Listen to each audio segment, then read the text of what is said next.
Continuing the jazz theme from last night's music night here on BBC4 First this evening, we hear from some incredible jazz legends in their own words.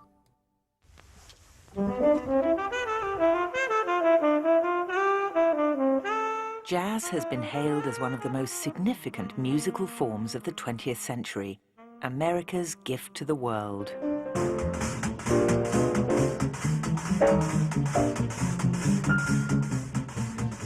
And the BBC archives contain hundreds of hours of performance and interviews with some of the greatest names in American jazz.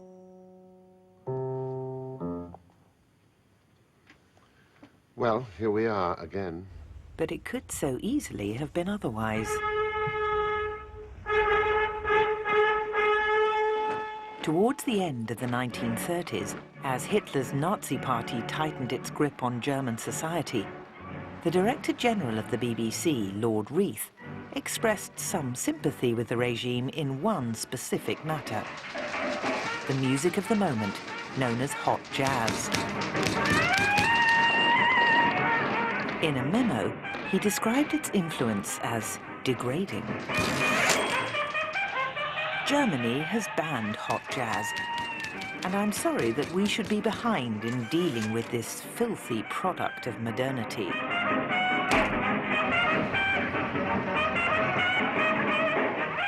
The very word jazz was said to be derived from a slang name for sex, and it became a label to an age of excess. Luckily for us, Lord Reith didn't have the last word on the subject. The BBC, in fact, led the way with coverage of jazz on television.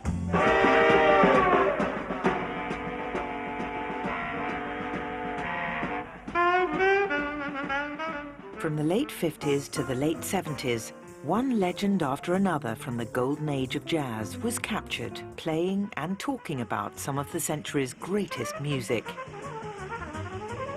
It's not the length, and it ain't what you do, it's how you do it.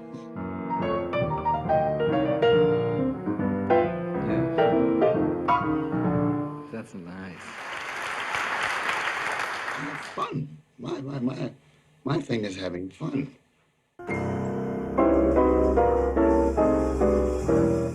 From the ever suave Duke Ellington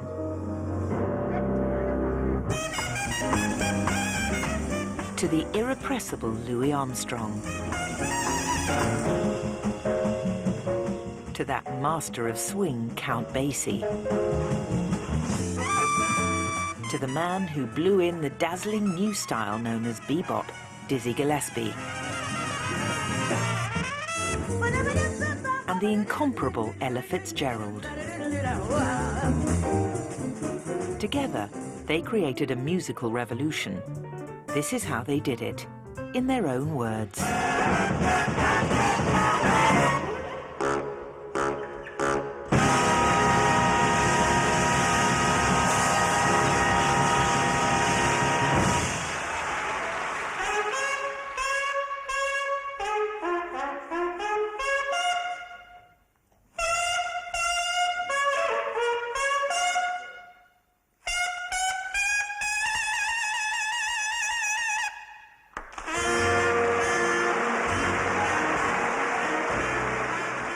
There was no more celebrated jazz survivor and no greater entertainer than the man they called Pops, Louis Armstrong.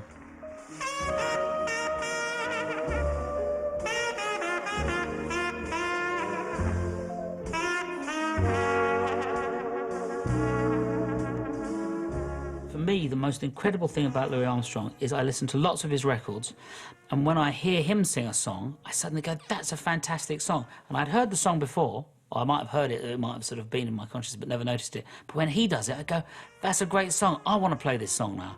And that is what a great artist is, an artist who basically makes you notice something that you hadn't noticed before and brings it to life. Now the pale moon shining on the fields below. The folks are crooning soft and low.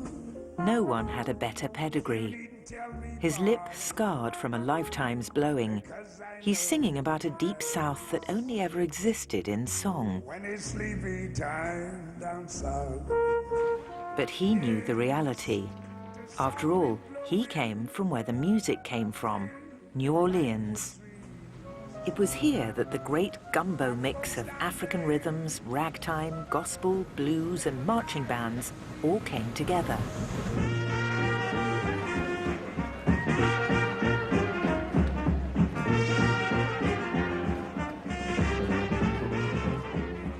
He'd had a brutally hard start in life. His mother worked as a prostitute, and as a boy, Louis had a job delivering coal to the brothels or sporting houses of the city's notorious Storyville district. As he told the BBC in 1970, he kept his eyes and ears open. Well, quite naturally, they're standing there with nothing on but a shimmies, and we'd call them teddies at the time, you know. So they have a little boy and you know, put some coal on the grate, you know. Quite naturally, got to take a mug there right quick. If they'd see me, they'd slap me down. Yeah, I used to do that. But I used to hear all that good music, too. I could hear the best music there was down there. All your best musicians.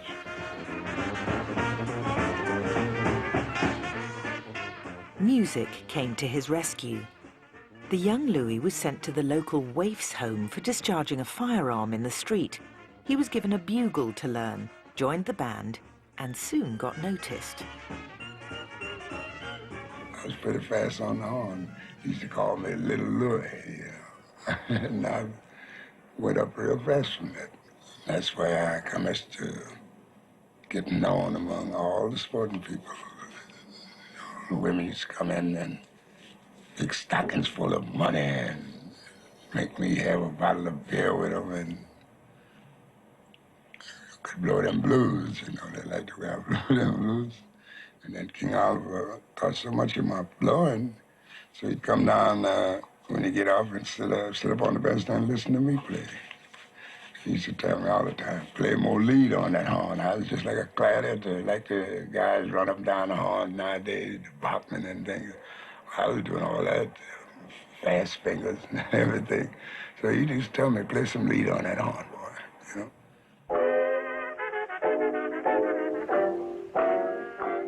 Louis played the riverboats, but when his hero and father figure, Joe King Oliver, took his band to Chicago, he soon called for his protege to join him. He was following the course of the Great Migration undertaken by thousands of black Americans from the segregated South. Only in this case, it was the start of one of the most fabulous careers in American music. In Joe Oliver's band was Lil Hardin, a classically trained piano player. She would become the second Mrs. Armstrong and gave Louis the push he needed. I told him, I said, now, I don't want to be married to a second trumpet player. He says, what are you talking about? I said, well, I don't want to be married to a second trumpet player. I want you to play first. He said, well, I can't play first. Joe's playing first. I said, well, that's why you got to quit. He said, I can't quit Mr. Joe. Mr. Joe sent for me, and I can't quit him. I said, well, it's Mr. Joe or me. No contest. Armstrong left and joined the New York band of Fletcher Henderson, and jazz would never be the same again. His sense of melody was just so captivating, yet there was always this feeling of excitement when you'd hear him play. And really, he's the person where the group interaction of jazz playing from the New Orleans, Dixieland traditional style, it's where it changed and turned into the soloist. He really was the first great soloist. To stand on your own two legs and suddenly bring the crowd to light with a solo was the thing that he started doing. And by 1928, he was simply wonderful at it. Louis trod a very fine line between being a popular entertainer, somebody who had enormous appeal to the general public, both by being an avuncular personality and a great singer, a wonderful interpreter of a lyric. But at the same time, he was an artist. He was somebody whose every note on the trumpet was profound improvisation. Louis Armstrong's performance on recordings from the late 20s became the blueprints for the future of jazz. And he'd always save enough to play the high note at the end. So there'd be this great form that he had, natural form. He wouldn't play too many high notes before that very one at the end, so it'd have maximum impact at the end.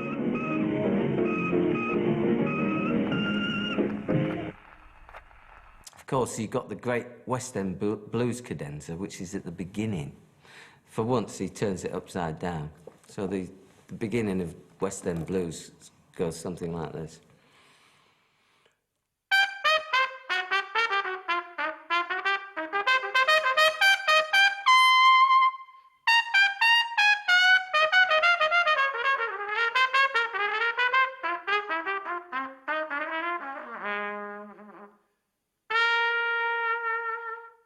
It's just fantastic stuff that no one had done before. So the combination of this melodic, harmonic invention plus the sound. Louis's first movie appearance was astonishing too, in a bizarre short in which he performed a song called Shine. Louis is seen as a character in a dream of somebody who's hit on the head. And we go to a mythical heaven in which this group of African-American musicians is playing, and we see Louis himself, a very fit man wearing a leopard skin. My hair is burning just because my teeth are burning. Shine might be a racist lyric, just because my hair is curly, just because my teeth are pearly. But on the other hand, Louis dignifies it. Just because my color shade makes different men. That's why they call me Shine.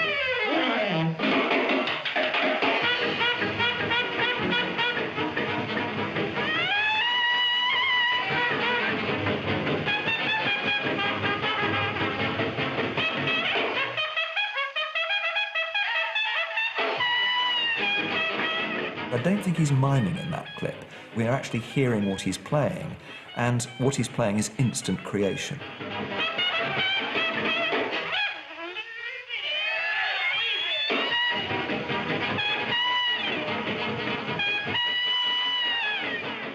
Very few characters combine a sense that you're in the presence of art being created with every note, but at the same time accessible and somebody who reaches out and connects with the person in the street. And I think Louis does that better than anybody in the entire history of jazz. By the early 30s, although Louis was at the top of his game musically, he had other worries. He'd been arrested for possession of marijuana in California, and gangsters from Chicago and New York were wrangling over his contract. To escape, his manager booked a tour to Europe. He arrived in style and gained a nickname, Satchmo.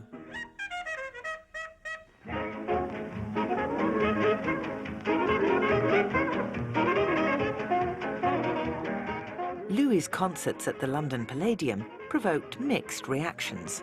Some walked out. This film from that period shows a style wilder than many record fans were expecting. One newspaper compared him to James Joyce, another to an untrained gorilla. Dinah, is anyone finer in the state of Carolina? If there is, then you know, show to me.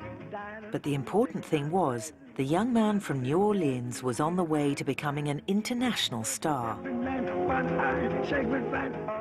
He would revisit Europe many times over the next 4 decades, where enthusiastic journalists waited to greet him.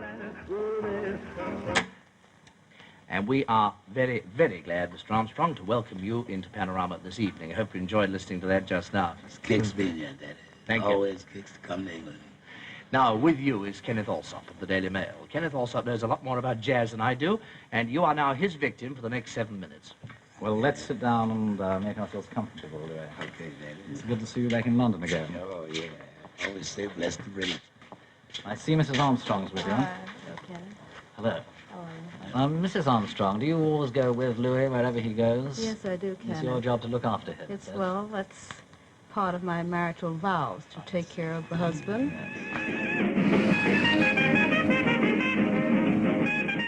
Through the 50s and 60s, Louis became a proud ambassador for America, even traveling to Africa to spread the word of jazz.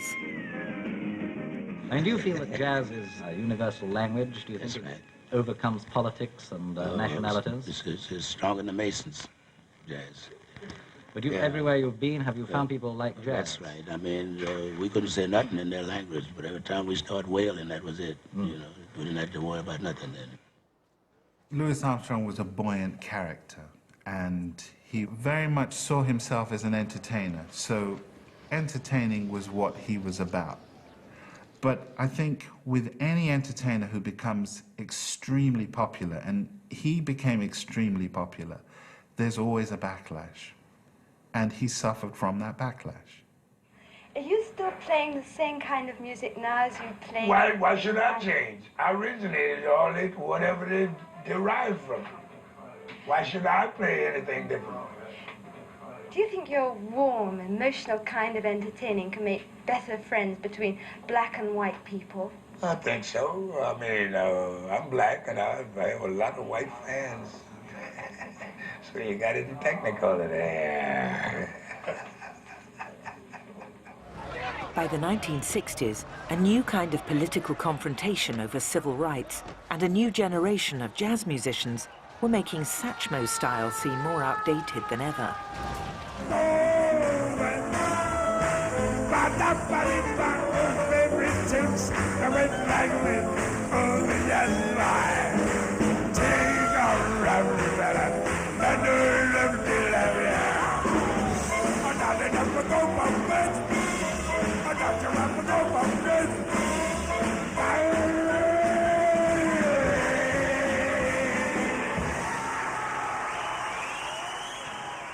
White people are responsible for all my success. And I don't care how much they march. I mean, after all, white people that stood behind Satch to put him right where he is. So, you know, I got to love him. Ain't nobody gonna tell me nothing. I send in my donation for the cause or whatever they're doing, you know, for the Negro to the extent. But the Negro didn't put me where I am today. The white people did. Watch that. So now on the rebound, the credit goes to the white people. Period. Louis said at a fairly early stage in his life that what a black entertainer should do for his own security was to have a well-connected white man standing by him who would put his hand, this is how he put it, he'd put his hand on his shoulder and say, "This is my N-word," which I'm not going to say. And, of course, that was right at the time if you wanted to look after yourself and get on. And he'd been treated in that way in New Orleans well, so it was experience that told him that. Succeeding generations did not want to hear that, and so he would get into trouble, PC-type trouble, later in life. And it became attached to his performing style as well, because there was the grinning and the mugging and the handkerchief waving and so on. All that seemed to attach to a very old, almost minstrel-era view of what a performer should be. Louis Armstrong left his mark on the world of music and on everyone who ever met him.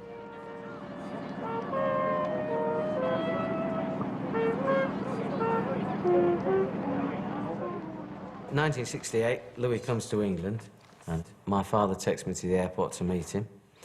As he walks over, I start playing Basie Street Blues for him. And you can see here the pictures. He's got his tongue out there, he's going, look at this little kid here. So, stands and listens, and actually bends down, puts his hand to his ear. I mean, great encouragement there. And afterwards, he takes my hand. I'm thinking he's going to shake my hand. But no, what did he do?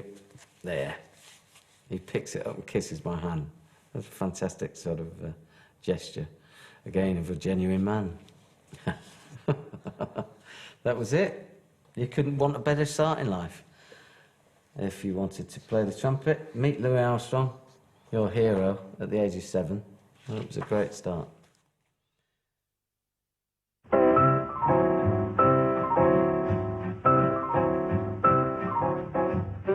If if Satchmo was the great entertainer, another man would take the music to even higher levels of sophistication and artistry. A jazz legend that had the interviewers reaching for their superlatives. It seems indisputable that Duke Ellington occupies the same sort of position in the world of jazz as Bradman used to in the world of cricket or Picasso does in the world of painting. He's the unchallengeable master. His name oughtn't to be Duke Ellington, but King Ellington. Along with Cocteau, Chaplin, Picasso, Hemingway and Orson Welles, he shared an international reputation that can never be tarnished. He's also been described as one of the greatest living composers, or the only great living American composer. If anyone could handle that kind of introduction, it was Edward Kennedy Ellington, the Duke. Thanks so very much, ladies and gentlemen. All the kids in the band want you to know that we do love you madly. Worldly, elegant, almost mockingly creative, the Duke was charm personified. He was an indulged child of middle-class parents in Washington, D.C. His father worked occasionally as a butler in the White House, so it was with some satisfaction that he was honored there on his 70th birthday. In the royalty of American music, no man swings more or stands higher than the Duke.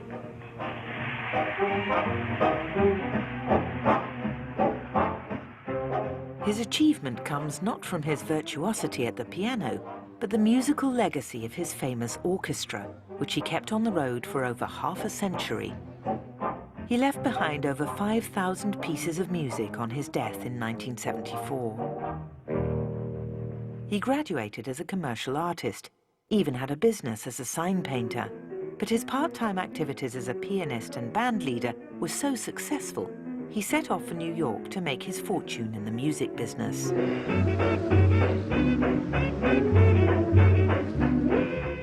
By 1927, he had the hottest band in Harlem, broadcasting nightly coast to coast from the notorious Cotton Club.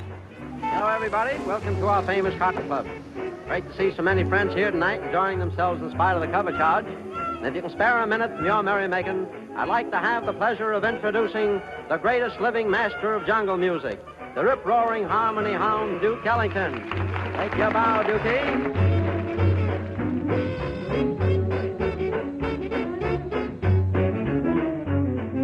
The jungle is a place I've always had an inclination toward, because nobody's ever been to the jungle. The Cotton Club was for whites only. The audience came uptown for a night of walking on the wild side. He treated his band as a theatrical troupe. I mean, he didn't so much appoint musicians as cast them as characters. And they all had to have a strong instrumental character themselves. Ellington evoked the sounds of this fantasy jungle by employing the talents of a trumpeter called Bubba Miley. Bubba Miley, he was the first one to do a jungle sound with a plunger. Now, if I can get a cup.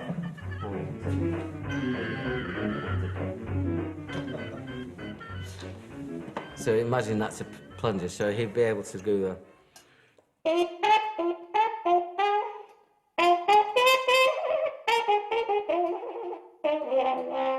And then he'd put a growl with it. So this is how they found out. They just tried things over the bell, you know.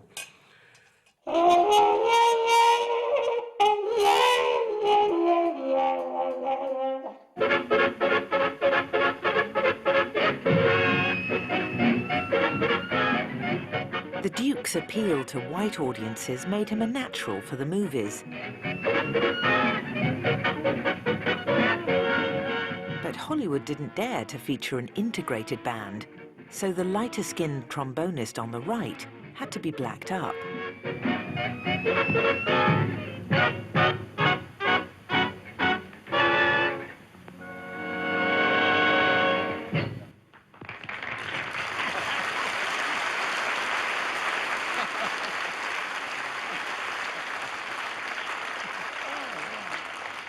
Hey, man, I like that piano player. Yeah, the hot kid. Duke Ellington was two things. He was a very creative composer, and he was one of the most astonishingly astute magpies in jazz history. He could spot 16 bars of melody that would work very well with another 16 bars that he'd just written. And there's a degree of controversy about the degree to which he stole from his sidemen, but there's certainly no doubt that tunes that they'd done nothing with, he worked out how to package and present in an extremely successful way. Mr. Dankworth, Mr. Littleton, the floor is yours. Duke, good morning, gentlemen. Good morning. We live on legends over here. There are a great many legends about as to how you have composed your tunes in the past. If it's not asking a trade secret, how do you like to compose? How do I like to? Oh, anyway at all, just so it comes out sounding interesting. I mean, do you compose at the piano, for instance? Sometimes, and then again, I do a lot of writing on, I think on trains is one of the best places, and so many times in bed. So you get an idea, and no matter how tired you are, you have to put the light on and reach over and maybe, or sometimes a tune just comes into you, knocks you down. You can't resist it, and you just have to put it down. And usually it associates itself with some specific performer in the band.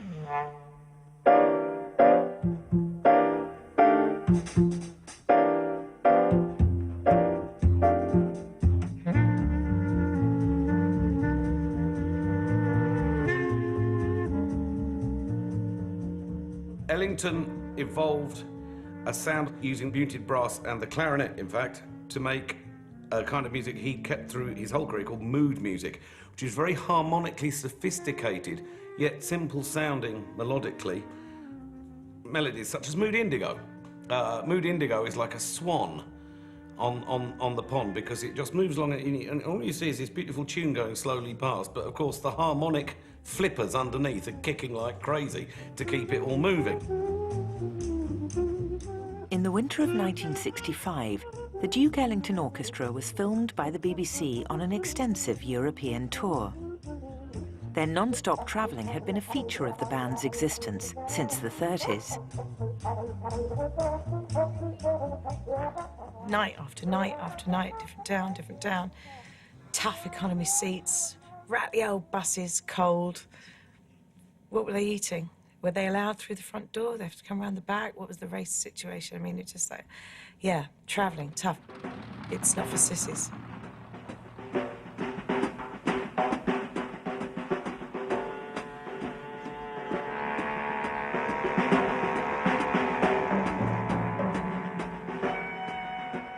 I mean, let me tell you this, folks, if you decide to run a band, you're going to upset some of your musicians. You know, even if it's over something silly, like what time are we all going to have our meal? Somebody's not going to like it. So, at any stage during running a band, you'll get called what will come out in predictive text as the word "aren't" by your musicians.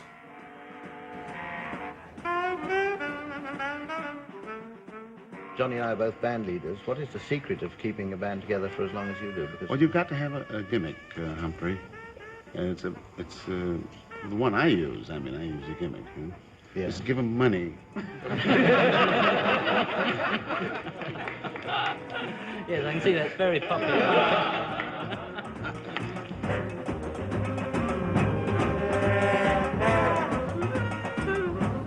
Big band becomes an animal in itself, and it's one that has to be fed with new music. What keeps it alive is having new music and having to do shows and recording in between that. So it becomes a living entity, but it can only live by doing lots of shows. If you couldn't tour, there's nothing else, you know, that's what the life of a big band is touring. Sometimes you say, well, I know these guys are going to be dead after making this 500-mile ride tonight when they get in here, you know, and they get in there, and they come up and they get a dark look on their face, you know, and they growl maybe, and they go out and so on, and then they blow right up through the ceiling, better than ever, you know.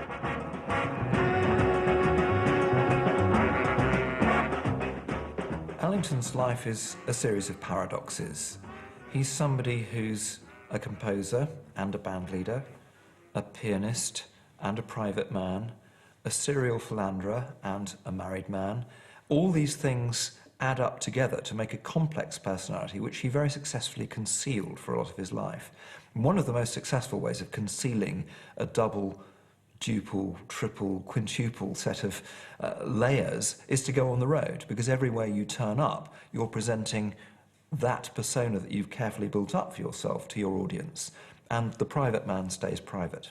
Have you ever felt the need, or indeed done it, what a lot of jazz musicians do when they get into a sort of a tiring routine of taking dope or anything like that? Have you ever done that? No. I'm too primitive, you see. I'm very primitive. I am the primitive illiterate. Because, I mean, so much so that I don't even know what I'm going to have for breakfast until in the morning or whenever I wake up, I walk into the jungle. And if I see a twig on this side of the tree and a bear on that side, I have to decide whether I want a big meal or a little meal, you know. And of course, if you have the bear, of course, you have the advantage of having a coat to wear for the cold season, too. I'm not sure I quite understand that, but... Yeah, well, you're civilized. And now, one of the segments of our new Impressions of the Far East suite. The scene is Isfahan, the solo by Johnny Hodges. Over the years, the Duke's writing became more artful, more about getting people to listen than to dance.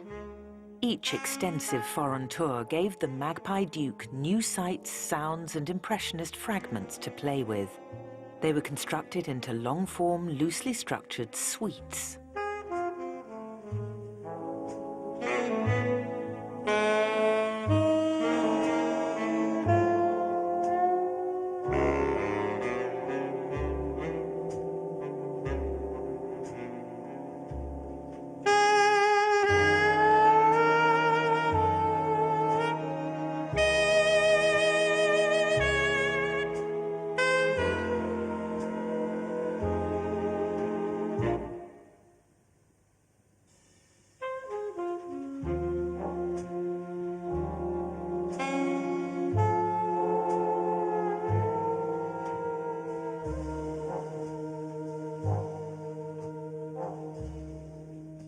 What Duke Ellington was doing was creating a music that was really born out of the 20th century, the sound of the 20th century, the atmosphere of the 20th century.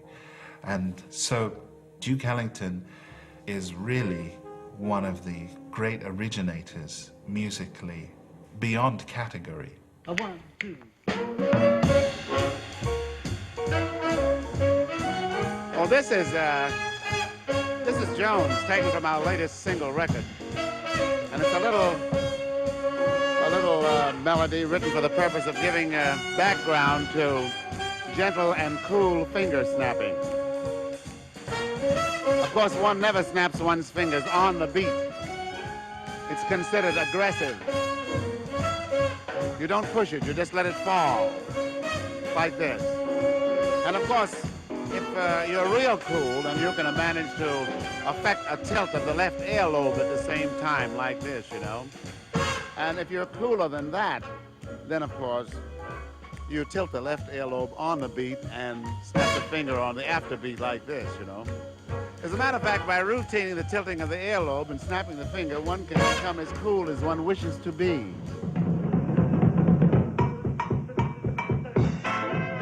In 1930s America, jazz became a national obsession, thanks to something called swing.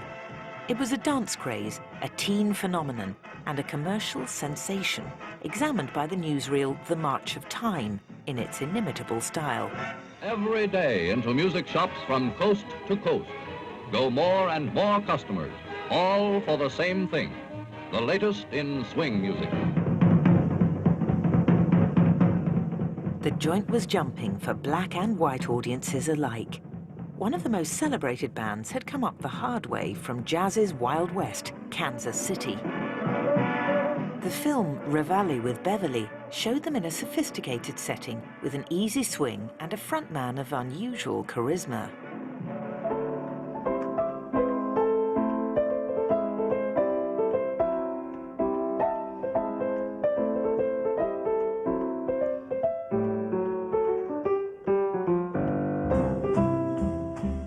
Of all the jazz musicians who prefer to let their music do the talking, this man said the most with the least.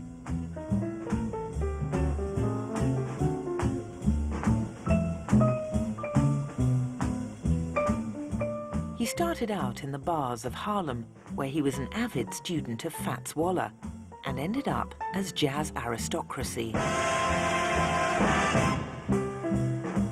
William Basie was born in New Jersey, toured the vaudeville circuit, and ended up in Kansas City, where he honed his blues-infused style. The big difference between him and the Eastern big bands is that whereas Duke Ellington was playing for floor shows at the Cotton Club, and there was a very quick turnaround, you played 6 or 7 numbers in a half-hour set, then you were off and another band came on. Basie was used to playing for hours and hours and hours. His band would be the only one, and it would go on all night.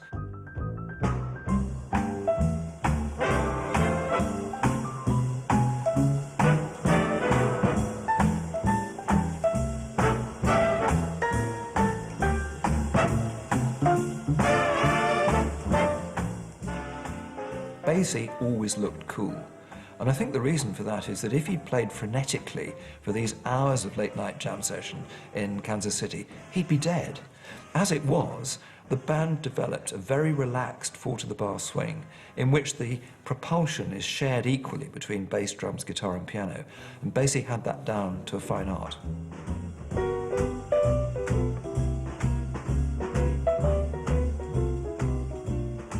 I think one of the great attributes of Count Basie's band is just the unadulterated, soulful swinginess of the band, the rhythm that they conjure, the sense of blues feeling, and just the hipness. I mean, it's staggering.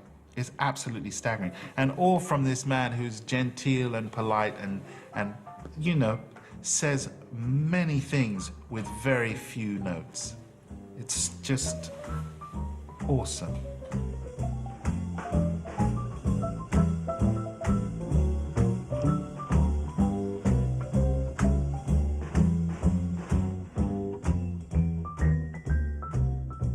I love Count Basie.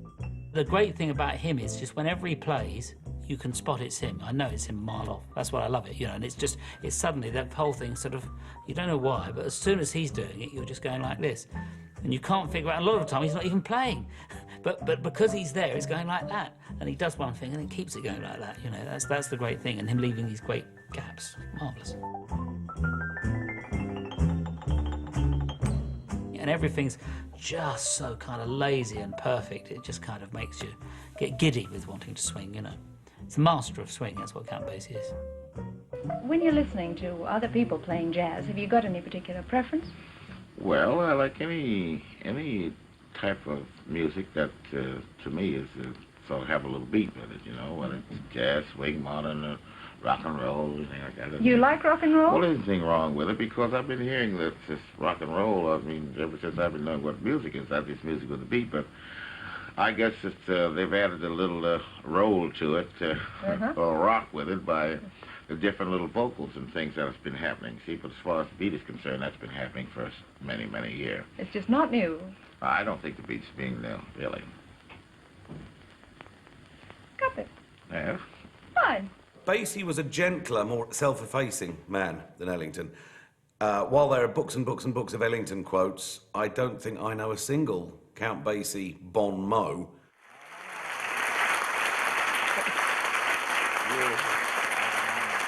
Probably the two most famous orchestras of all time would be your orchestra and Duke's orchestra.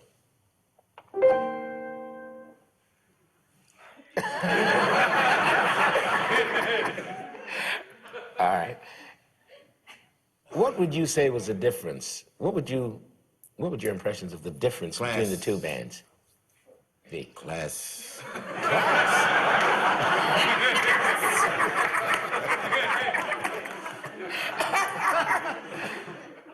The master, he had it. That was the man. That was the man. The bands, he was the boss. You did play together at one point. Yes, we did. Really? I was in the hall. You. That's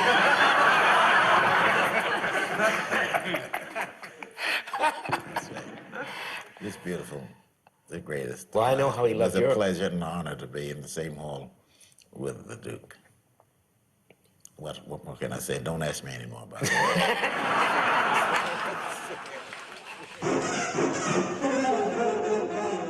In the 1940s came the revolution. Bebop broke all the rules of conventional melody and rhythm. One of its pioneers was a virtuoso trumpeter called Dizzy Gillespie.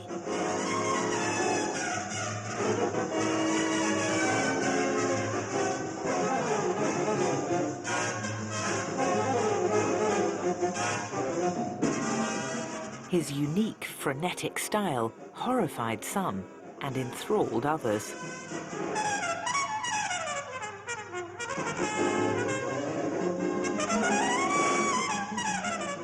Any record with Dizzy Gillespie, for me, still often sounds the most exciting trumpet playing ever. I think Dizzy's ability to play thousands of notes in a minute and know what each one was second to none.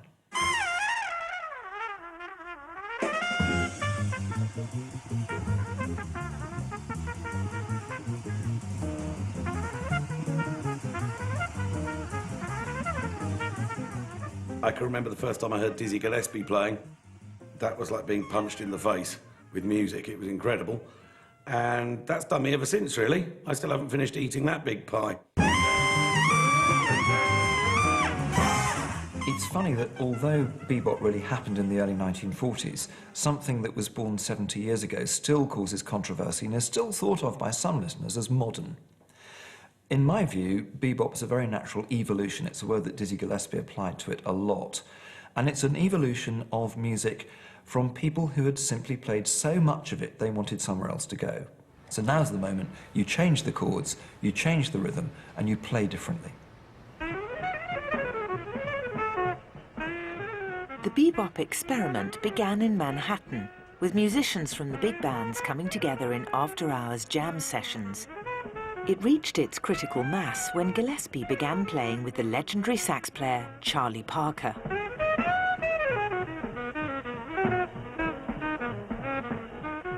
My style developed rapidly after meeting Charlie Parker, after being inspired by him, and the same thing held true for Charlie Parker and me.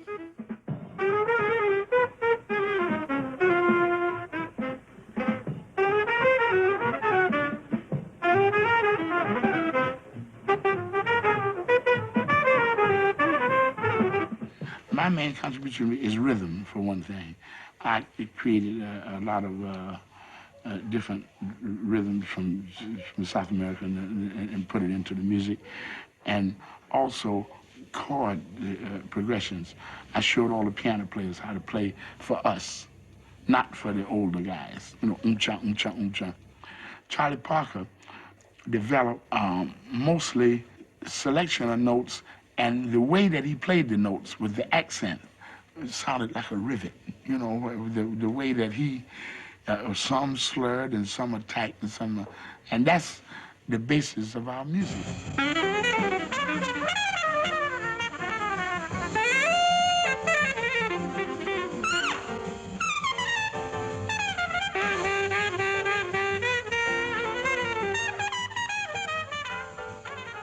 We were very close. We felt one another.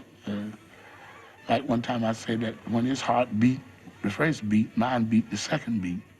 And his beat the third, mine beat the fourth. You know, the heartbeats, and it was just a very close relationship. And not long. You see, it wasn't a long, drawn-out thing. It was very intense and short, which is like the, it's not the length of and it ain't what you do, it's how you do it.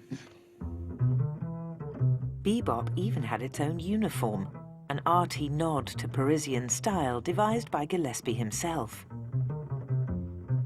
We did this concert, and if anybody came to the concert with a beret and a goatee and horn-rimmed glasses, they got in free.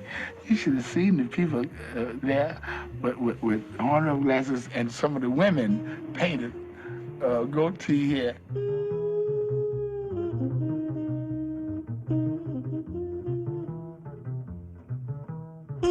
jazz had changed fundamentally. It would now always be before and after bebop.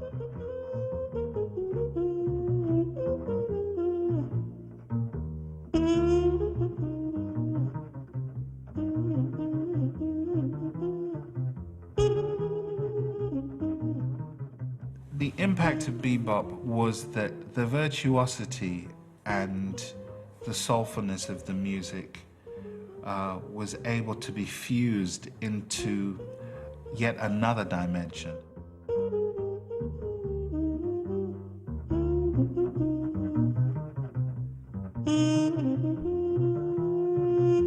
It was also about small band interaction, which then would allow the music that we know as the more modern forms of jazz to be built. Experimental modern jazz went on to flourish in small clubs. Mainstream jazz found a home on Jazz 625 on the BBC's new highbrow channel, BBC Two, launched in 1964. Leading the way was a talented young pianist called Oscar Peterson.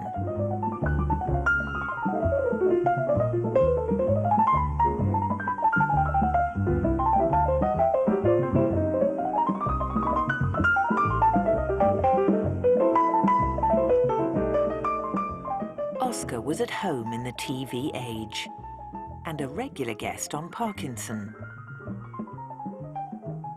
You make it look so easy, actually. I mean, do you ever play a bum note? Oh, every time. No way. Every tune. Really? Mm-hmm. You never play anything perfectly at all? I don't think there is a pianist that plays anything perfectly. No. But we fooled a lot of you, didn't we?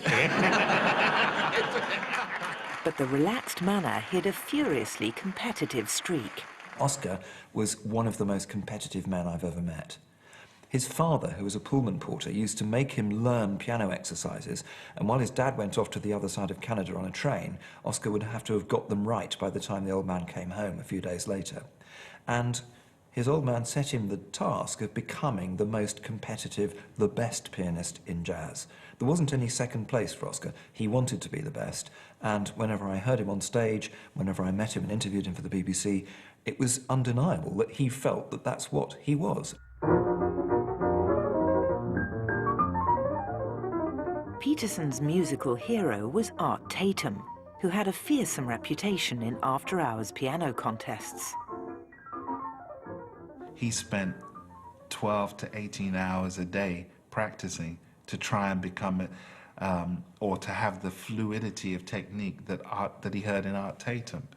So I'm sure that anybody who was even near to the kind of technique that he achieved, he would be like, well, I better just practice a bit more. Or, what have you got for me? Let me see what you got. Oh, I can take you out easily, you know. And, you know, it's all a bit tongue-in-cheek. Sometimes it can get a bit serious, but, I mean, ultimately it's the poetry of the music that matters.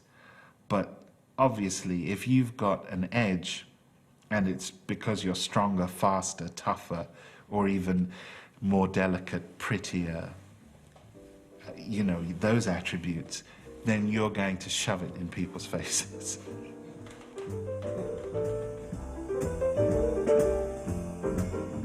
Peterson was given his own show on BBC Two, and even got to compare notes with Count Basie on the competitiveness of Art Tatum. When Art Tatum used to play, he had a trick he used to do. If a soloist was playing, they're playing something above this tempo, he would lay one of these on him, like, and of course, right? That's just what you've been doing to me all the time.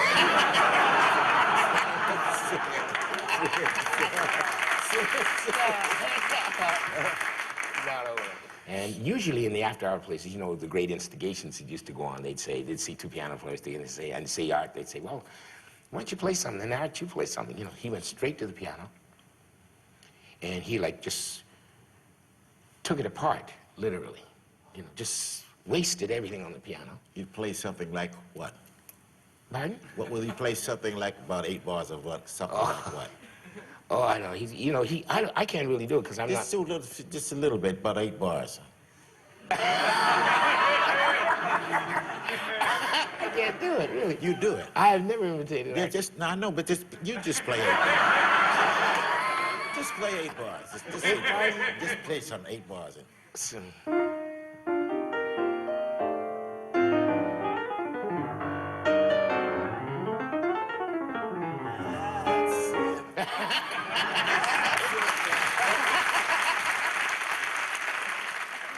When he was playing duets with people, he never openly saw it as what they used to call a cutting competition, what the pianists used to do in the 30s and 40s and that. But I think he saw it that he had to sort of be the best, you know. And why not? Because he kind of was.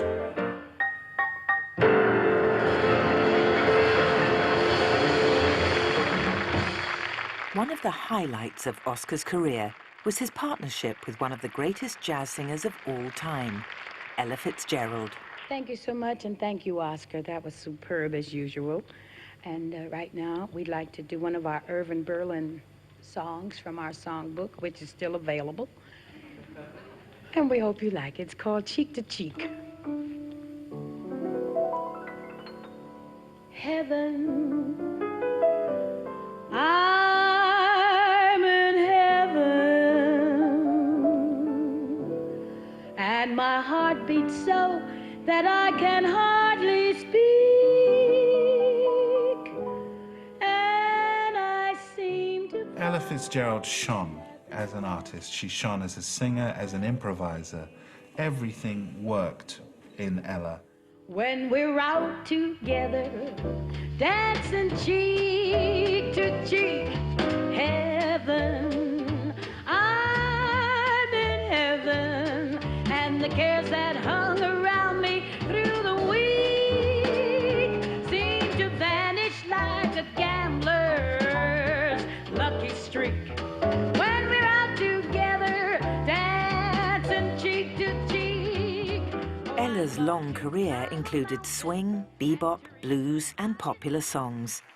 In 1980, at the age of 62, she told her friend Oscar Peterson about how she got started.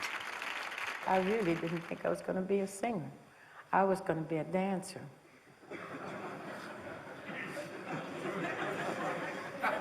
Let's do the next tune. That's a fact. You were really serious about being a dancer? I really wanted to be a dancer. I made a bet with some girlfriends of mine, and we wanted to go in the amateur contest, and we just signed our names, and mine was called, so I had to go. And when I saw all those lights out there, and there's no way in the world I was going to dance, and the man said, well, do something. You're out here. So I tried to sing like Miss Connie Boswell, and we had a record at home of her singing The Object of My Affection, and I tried to sing like her, and I won first prize. The object of my affection that changed my complexion from brown to rosy red. Rosy red, rosy red. They said, that girl can sing. Got first prize, $12.50. It was one of the best rags to riches stories in jazz. The shy 16-year-old was spotted by band leader Chick Webb, became his star vocalist, and even took over his band when he died. In 1974, the BBC filmed Ella in performance at Ronnie Scott's Club in London. By this stage of her career, she was more usually seen in concert halls and festivals, but the intimacy suited her. She certainly made a night of it. Want to leave you happy, don't want to leave you sad. We want to leave you happy, don't want to leave you sad. Want to sing some blues, but don't want to sing them bad. Roy wail for you, he wailed the blues tonight. I loved that performance because the thing about Ella Fitzgerald, she walks on stage, she's so unpretentious. She walks on stage, she's got this childlike quality of joy to be there, like she can't quite believe it's happening still. And there they are, the guys, they obviously love her. Complete respect, warmth coming from all of them. I mean, before she sings a note, it's a lovable scenario. And then off she goes, and she's a natural.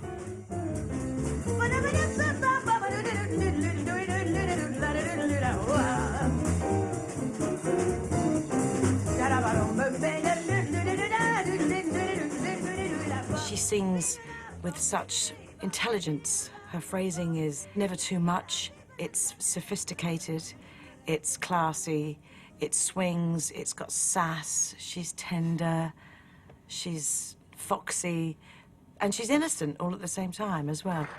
Thank you so very, very much. You know, this is my first time, and many, many, many years playing a nightclub in London.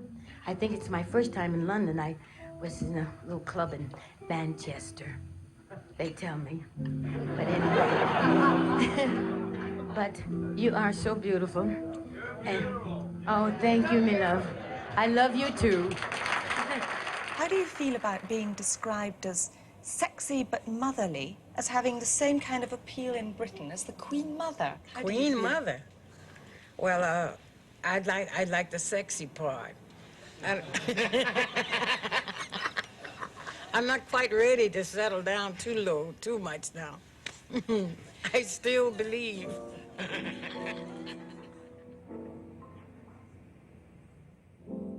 Someday you come along, and that I love, and he'll be big and strong, the man I love. And when he comes my way, I'll do my best to make him stay. The song is by George and Ira Gershwin. It had been part of her repertoire since the 50s, when she recorded a series of albums known as the songbooks. They give a jazz treatment to classics from Broadway musicals and Hollywood movies. My favourite Ella period is the songbook era, you know, really through the 50s. I think that's when she really was in the best voice. And she says that she used to be able to do these songbooks in 3 weeks, which is brilliant, you know, learning all the lyrics, getting inside the song, interpreting the song, delivering it with such panache, such class. That's amazing. It can take 3 years to really learn a song. It could take 30 years to learn a song to really get it, but she was in such great form. He'll build a little home, just meant for two. Ira Gershwin said, "I never knew how good our songs were until I heard Ella Fitzgerald sing them." Would you? When Ella died, one writer summed up the achievement of the songbooks. Here was a black woman popularizing urban songs, often written by immigrant Jews, to a national audience of predominantly white Christians. They've become a cultural landmark. Truly great music is timeless, and when you listen to a great recording by Ella Fitzgerald, you don't think, oh, that's a wonderful piece of nostalgia that I can just dip into. I think to myself, I can't imagine anybody singing like that today. And so all else above, I'm waiting for the man I love.